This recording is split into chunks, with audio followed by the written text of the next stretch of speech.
Hey folks, welcome back. In this video I want to share with you some techniques that you can use to add some atmosphere and some mood into your background drawings. So in this particular case, I have a very simple background here with a boat, in the middle of a bunch of icebergs.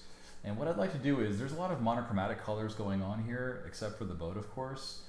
And what I'd like to do is to introduce some warm colors to show you how that has a huge effect on the atmosphere of this scene. So I'll start off by making a brand new layer. Shift, Option, Command N makes a new layer. It's a good keyboard shortcut to know. I'm going to use a brush, a big, soft, round brush.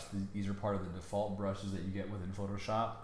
I just happen to save my biggest used brushes within my tool presets. So I've got this big soft round brush saved already because I go back to it quite a bit.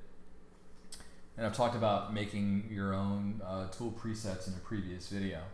So what I'm going to do now is I'm going to pick a warm color. I'm going to pick some kind of a reddish color because it's pretty warm.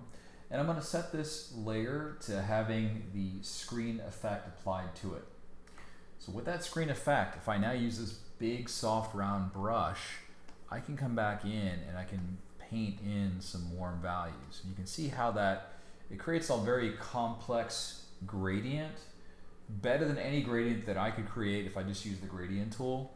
It just gives a little bit more warmth to the overall composition, and it makes it look a little bit more complex. So I put those warm values near the focal point, which is the boat in this case. All of the leading lines and the composition is kind of pulling us into the area that contains the warmest values, which is the boat. The boat is brown, everything else is blue. So by adding this warm, atmospheric, reddish color, it kind of pulls the viewer to that area. Now, if we look on the right-hand side here, nothing's wrong with that per se, but we can really pull the viewer from this area of the composition towards the boat. And we can do that by adding some cool colors.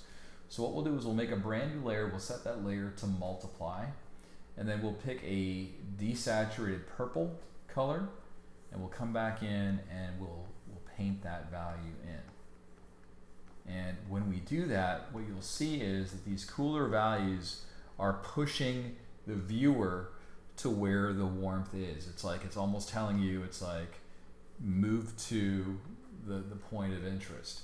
Again, this is what the composition looks like without both warm and cool values that are added on top of the composition, and this is what it looks like with it after. And you can always, if it's too saturated, like in this case, I might just come back and just hit the desaturation just a little bit, so that way it doesn't look super blue. I want it to go for more of a muted tone on the lower right hand side. So anyway, short and sweet, super quick. Thank you so much for watching the videos. Do appreciate all the feedback. Hope you found this to be of value. See you in the next one.